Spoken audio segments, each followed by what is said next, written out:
Hi, I'm John Gray. Welcome to Crash Course U.S. History, where we're going to go over the events of, you guessed it,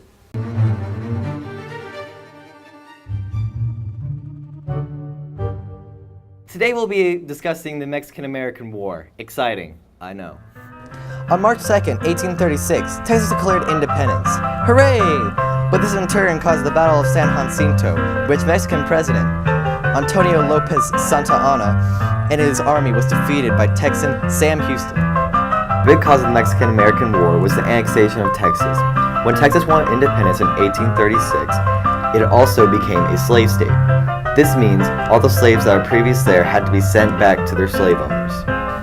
This caused major problems in Congress. Due to the fact that Texas had become a slave state, there was an imbalance between free state votes and slave state votes. Something unique about the Mexican-American War is that it was classified as a limited war. This means that both sides did not put full resources or men into the battlefield. Anyway, listen, my friend John, he left 90% of the information out, so I thought I could catch you up again. So, to begin with, Mexico itself did not exist back in the day. Spain left the territory and then gave it to the people underneath, which then became the Mexicans. After that, the Mexicans, the northern territory, was barely populated, so the Mexican government decided to invite America over, help out. Americans can help out the Mexicans. That didn't turn out so well, kind of obvious now. But the real problem was that the Mexicans gave the Americans rules to follow. These rules included 10 years living on purchased land, having to follow Mexican laws, as well as no slavery.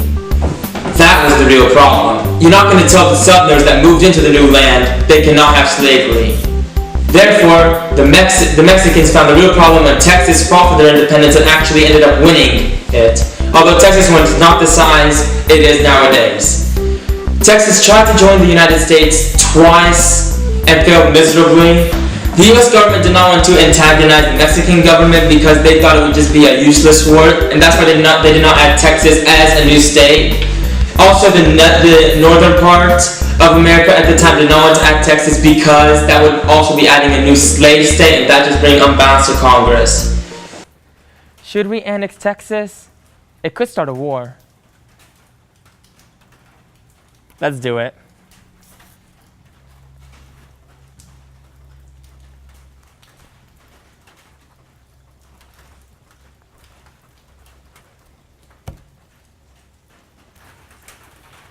Hola, and thank you all for so much support in my campaign for president.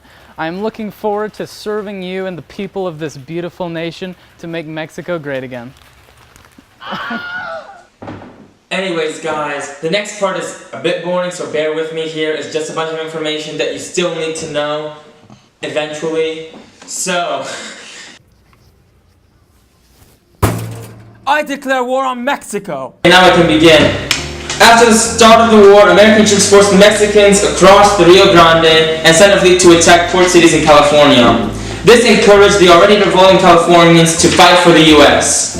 U.S. forces divided from there. Zachary Taylor took troops south and took Monterrey, and the second set of troops were sent west to take Santa Fe and later Los Angeles in 1847.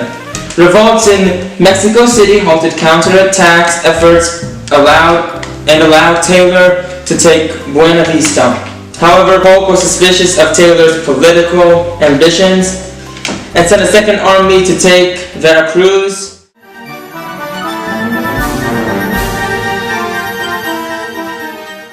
This new army had Jeff Thomas, Jonathan Stonewall Jackson, Ulysses S. Grant, and Matthew Perry, and Robert E. Lee.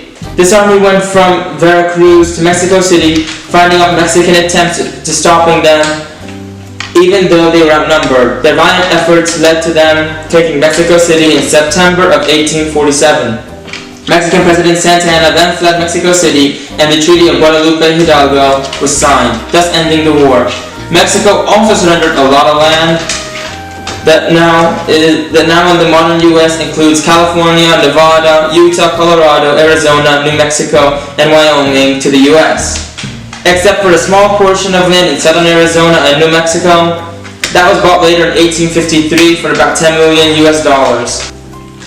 Mexico received $15 million for the original surrender, and all in all, the U.S. gained about 554,000 square miles of land from this whole debacle, now known as the Mexican Cession.